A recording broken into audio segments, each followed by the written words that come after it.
Pada hari ini Senin tanggal 5 Agustus, teman-teman, tepat H-12 hari lagi ya, menjelang perayaan 17 Agustus di Ibu Kota Nusantara.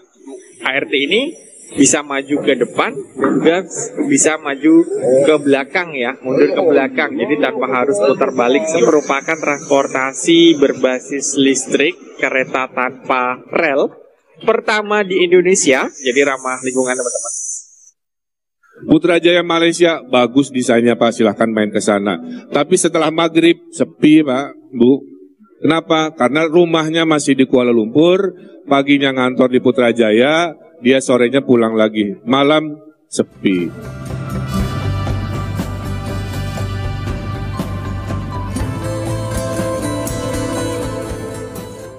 Itulah cuplikan mengenai perkembangan terbaru di Ibu Kota Nusantara atau IKN.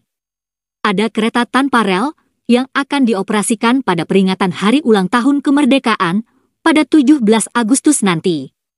Lalu, ada pula pernyataan Ridwan Kamil mengenai gagasan sebenarnya IKN. Ibu Kota Nusantara tidaklah meniru Malaysia, melainkan justru belajar dari kegagalan Malaysia dalam membuat ibu kota baru.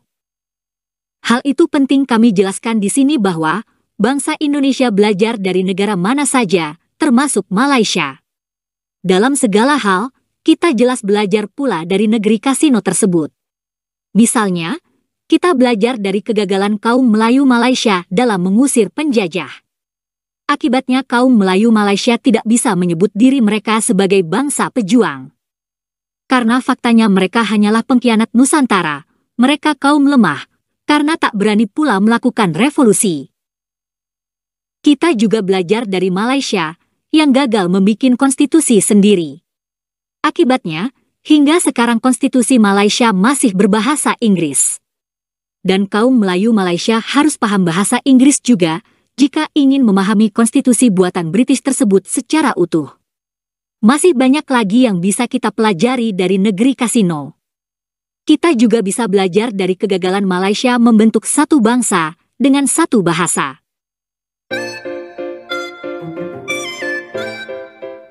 Kegagalan tersebut harus dibayar mahal hingga sekarang.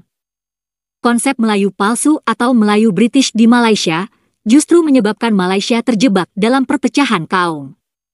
Kaum Melayu palsu di negeri kasino merasa jadi kaum paling hebat, sehingga kaum Cina, India, dan masyarakat Sabah Sarawak enggan berbaur dengan mereka. Akibatnya yang lain, bahasa Melayu negeri kasino hampir mustahil dimartabatkan. Budaya populer Malaysia seperti musik, lagu, dan film pun akan sulit dikembangkan. Kaum Cina dan India jelas tak sudi mendengar musik Melayu atau menonton film Melayu. Jadi kita bisa belajar dari kegagalan ini. Bangsa Indonesia juga bisa belajar dari kegagalan Malaysia dalam merobohkan patung berwajah British. Bagi orang yang paham, simbol ini amat memalukan karena Malaysia bukanlah negara yang punya pahlawan sendiri. Pahlawan Malaysia adalah para prajurit British. Tentara Malaysia pun sambungan dari tentara British. Kepolisian Malaysia juga sambungan dari polisi British. Jadi, negara ini hanyalah meneruskan tatanan British. Akibatnya, kaum Melayu negeri kasino bingung mengenai identitas mereka. Kaum Melayu Malaysia juga bingung apa yang bisa mereka banggakan. Hal lain yang bisa kita pelajari dari Malaysia adalah kegagalan mereka menghapus judi kasino. Semua itu terjadi karena kasino di Malaysia amat bersejarah dan dirintis oleh bapak Malaysia sendiri, yakni Tunku Abdul Rahman. Dialah yang mengizinkan kasino tersebut. Selain itu, perekonomian Malaysia telanjur bergantung pada kasino dan perjudian, serta pabrik arak. Jadi, hingga sekarang perjudian sulit dihapus di Malaysia, karena pajaknya amat penting bagi pendapatan Malaysia. Nah, sebelum kita lanjutkan lagi mengenai pelajaran penting dari Malaysia, ada baiknya kita simak perkembangan di IKN. Masalah ini juga jadi sorotan seluruh bangsa Indonesia. Tapi apapun perkembangannya sejauh ini, tetaplah harus kita syukuri. Karena, membangun ibu kota baru memang memerlukan waktu yang lama. Nah, berikut ini videonya. Pada hari ini Senin tanggal 5 Agustus teman-teman, tepat H-12 hari lagi ya, menjelang perayaan 17 Agustus di Ibu Kota Nusantara, kita akan melihat unboxing ART, Autonomous Rail Rapid Transit, oleh Kementerian Perhubungan ya teman-teman. Kita akan melihat yang pertama, sisi luar dulu ya. Nah, kita mengintip di area kabin driver ya. Nah, ini sepertinya bisa dua mode ya, manual sama autonomous ya. Kita lihat di sini masih ada kursi untuk driver asinisnya. Untuk itunya, lingkar setirnya hampir sama dengan lingkar setir mobil ya, bulat. Nah, untuk ART ini teman-teman terdiri dari 3 rangkaian terlihat. Nah, untuk eksteriornya teman-teman lihat ya di sini. Dominan warna biru dan juga silver. Biru ini identik dengan Kementerian Perhubungan ya teman-teman. Nah, di sisi luar tentunya ada semacam sambungan atau fleksibel seperti yang kita lihat biasa di kereta maupun di kalau di Jakarta familiar di bus Transjakarta ya. ART ini teman-teman, jadi ART ini bisa maju ke depan dan juga bisa maju ke belakang ya, mundur ke belakang, jadi tanpa harus putar balik seperti mobil pada umumnya. Nah, ini visualisasi teman-teman ART unboxing pertama kali di Indonesia, pertama kali di Ibu Kota Nusantara, karena ART ini merupakan transportasi berbasis listrik kereta tanpa rel pertama di Indonesia yang akan diuji coba nanti pada tanggal kemungkinan sebelum 17 ya, dan 17 nanti sudah diuji coba untuk dioperasikan. Oke, selanjutnya kita akan mengintip interior ke bagian sisi dalam. Nah, ini interior sisi dalam teman-teman, ada biasa, ada kursi. Sepertinya ada tab-tab untuk kartu ya, sebelah kiri bawah. Ada untuk penumpang yang berdiri, ada pegangan. Untuk lantai masih diproteksi, ada gordennya teman-teman ternyata. Nah, di dalam untuk kursi warna biru dan warna kuning. Untuk plafon, untuk pegangan, hampir mirip interior dengan transportasi umum yang lain, LRT ya, atau MRT. Yang bagian ujung kepala, jadi ada bagian ujung kepala, tengahnya satu ya, mungkin bisa lebih panjang lagi mungkin ya. Nah, ini sisi depan yang berdekatan dengan area kabin masinis atau driver.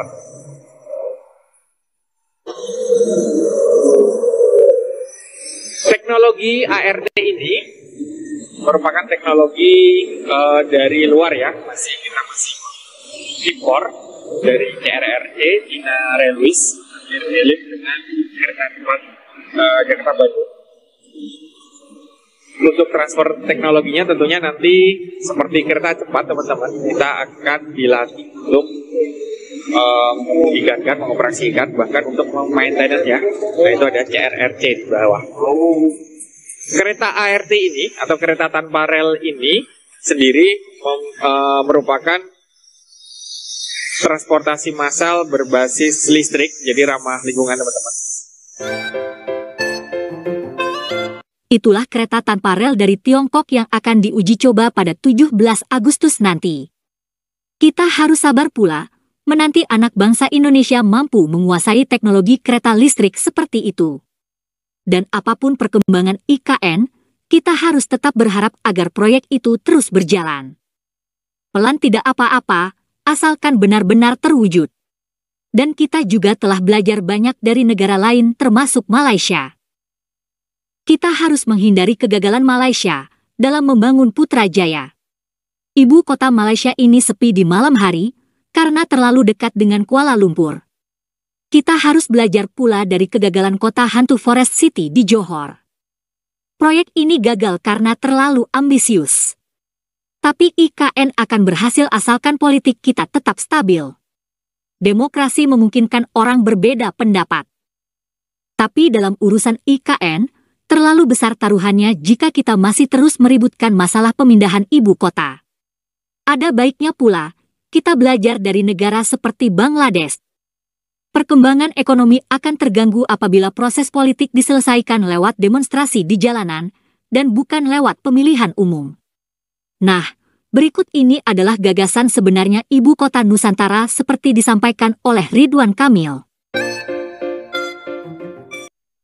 Kalau ditanya kenapa harus pindah ke IKN, jawabannya yang pertama tadi, Jakarta tidak pernah disiapkan untuk ibu kota. Yang kedua, IKN itu bukan idenya Pak Jokowi. Pak Jokowi hanya mengimplementasikan kewajiban sejarah, Pak. Jadi dulu Batavia itu, Pak, tidak layak jadi ibu kota pemerintah kolonial Belanda. Banyak penyakit, ada wabah seperti COVID, namanya malaria Sundanika. Berikut, maka dipindahkanlah tuh ke Bandung, Pak. Kira-kira begitu, ya. Jadi Bandung itu sebenarnya IKN kalau sejarah tidak bergeser, Pak. Ya. Bandung sudah dibikin pusat militer, makanya semua jenderal pasti lewat Bandung Cimahi, kira-kira begitu, ya. Kementerian Perhubungan sudah pindah, makanya PT KAI di sana dan seterusnya, dan seterusnya.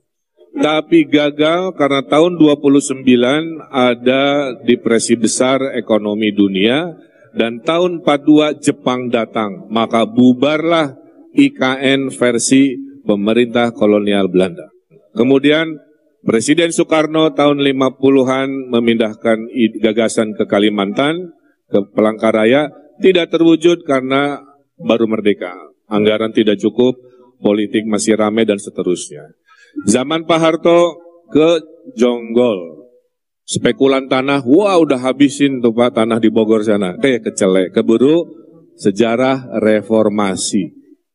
Nah di era Pak Jokowi lah kebutuhan sejarah itu diputuskan. Jadi kita harus mendukung keputusan besar bangsa ini. Ya, ini bukan urusan politik-politik praktis lagi, tapi sebuah mimpi besar bangsa yang besar. Kenapa Pak? Karena 1945 kita proklamasi sebagai negara merdeka, 2045 kita akan proklamasi sebagai negara adidaya. Dan negara adidaya itu bernama Indonesia, nomor 4 dunia, harus punya ibu kota sebagai etalase, sebagai wajah bahwa kita bangsa yang maju.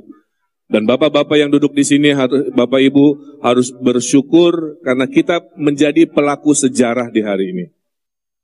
Saya sampaikan ke Bapak Presiden, Pak, membangun ibu kota negara tidak mudah, banyak yang gagal. Ini contohnya. Berikut. Myanmar punya ibu kota, Naypyidaw lah pokoknya gitu ya. Sepi Pak, karena kotanya tidak didesain sebagai kota, hanya pusat pemerintahan, mindahin kantor doang. Putrajaya Malaysia, bagus desainnya Pak, silahkan main ke sana. Tapi setelah maghrib, sepi Pak, Bu. Kenapa? Karena rumahnya masih di Kuala Lumpur, paginya ngantor di Putrajaya, dia sorenya pulang lagi. Malam, sepi. Namanya kota, siang rame, malam juga rame. Karena semua jenis kegiatan ada di sana. Kira-kira begitu. Berikut. Yang terbaik di dunia pendapat saya adalah ibu kota Amerika Serikat. Didesain seperti IKN dari nol Pak, pakai sayembara pula. Ya. Dan butuh 100 tahun untuk menjadi Washington DC hari ini. Makanya Bapak Ibu jangan berharap dalam hitungan 5 tahun IKN akan luar biasa, harus bersabar. Kita Bapak Ibunya yang mendirikan IKN, anak cucu kita yang nanti menikmati IKN sebagai kota kelas dunia di 2045. Itu rutenya. Itulah gagasan sebenarnya Ibu Kota Nusantara. Terima kasih sudah menonton sajian kami, sampai jumpa lagi.